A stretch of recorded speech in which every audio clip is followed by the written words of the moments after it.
കൗരവ പാണ്ഡവ കുമാരന്മാരുടെ പഠനകാലം കഴിഞ്ഞു. അവർ എല്ലാ ആയോധന വിദ്യകളിലും പാണ്ഡിത്യം നേടി തൻ്റെ ശിഷ്യരുടെ യോഗ്യത രാജകുടുംബാംഗങ്ങളുടെയും പൗരജനങ്ങളുടെയും മുൻപിൽ പ്രദർശിപ്പിച്ച് കാണിക്കാൻ സമയമായി എന്ന് ദ്രോണർ ചിന്തിച്ചു. അദ്ദേഹം ഇക്കാര്യം ഭീഷ്മരോട് സംസാരിക്കുകയും അതിനുവേണ്ട എല്ലാ ഒരുക്കങ്ങളും നടത്താൻ രാജകൽപ്പന ഉണ്ടാവുകയും ചെയ്തു. രാജകുമാരന്മാരുടെ അഭ്യാസ പ്രകടനങ്ങൾ നടത്താൻ പ്രത്യേകമായ അങ്കത്തട്ട് നിർമ്മിക്കപ്പെട്ടു. അതിന് ഇരുവശങ്ങളിലും ഹസ്തനപുരിയിലെ രാജകുടുംബാംഗങ്ങളും പ്രത്യേകം ക്ഷണിതാക്കളും അണിനിരന്നു. പൗരജനങ്ങൾക്കായി ഒരുക്കിയ ഇരിപ്പിടങ്ങളിൽ ലക്ഷക്കണക്കിന് പൗരജനങ്ങളാണ് തിങ്ങി നിറഞ്ഞത്. രാജകുമാരന്മാർ ഓരോരുത്തരായി അങ്കത്തട്ടിലേക്ക് വന്നു. പാണ്ഡവരിൽ മൂത്തവനായ യുധിഷ്ഠിരനാണ് അവരെ നയിച്ചിരുന്നത്.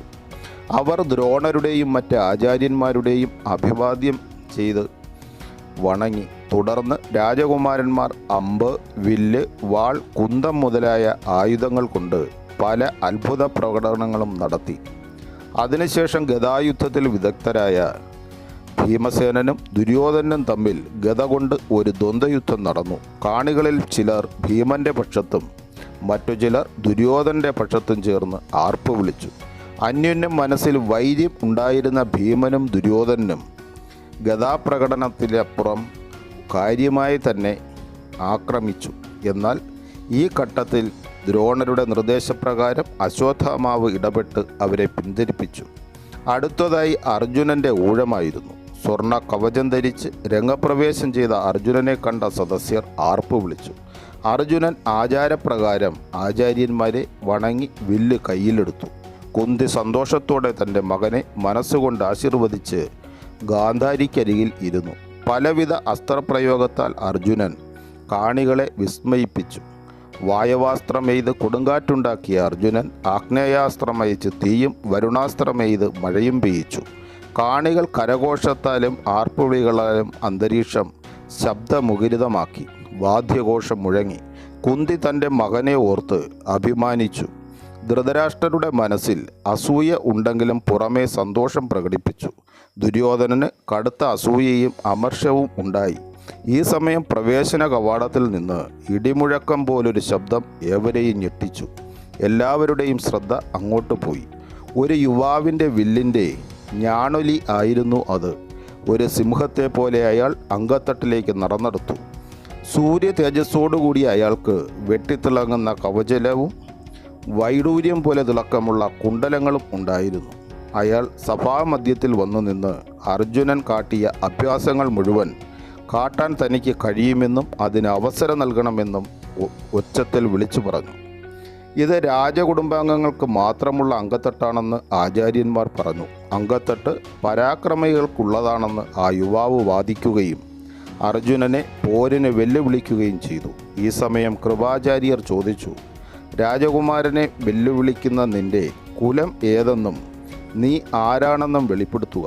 ഞാൻ കർണൻ, കുതിരക്കാരനായ അതിരഥൻ്റെ പുത്രൻ.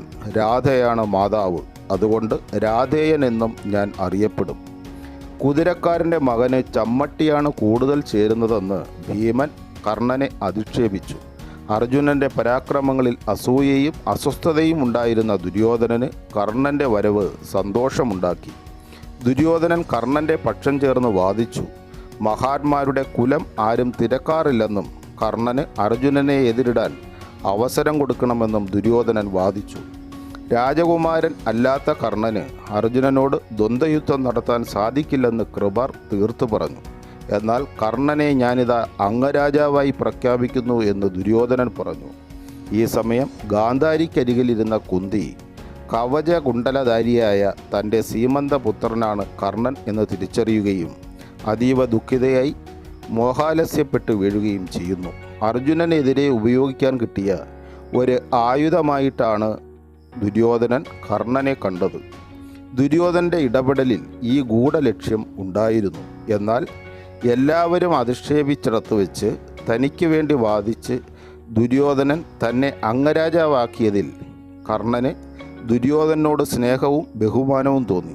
തന്നെ അംഗരാജാവായി പ്രഖ്യാപിച്ച ദുര്യോധനോട് കർണൻ ചോദിച്ചു, എനിക്ക് വേണ്ടി വാദിച്ച് എന്നെ അംഗരാജ്യത്തിലെ രാജാവാക്കിയ അങ്ങയ്ക്ക് എന്താണ് ഞാൻ പകരം തരേണ്ടത് ആവശ്യപ്പെട്ടാലും.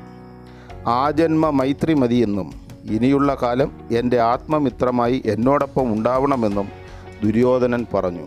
അങ്ങനെ കർണനും ദുര്യോധനനും മരണത്തിന് പോലും വേർപെടുത്താൻ കഴിയാത്ത സൗഹൃദം ആരംഭിക്കുന്നത് കർണൻ്റെ ജീവിതത്തിലെ വഴിത്തിരിവുണ്ടാകുന്നതും ഇവിടം മുതലാണ്.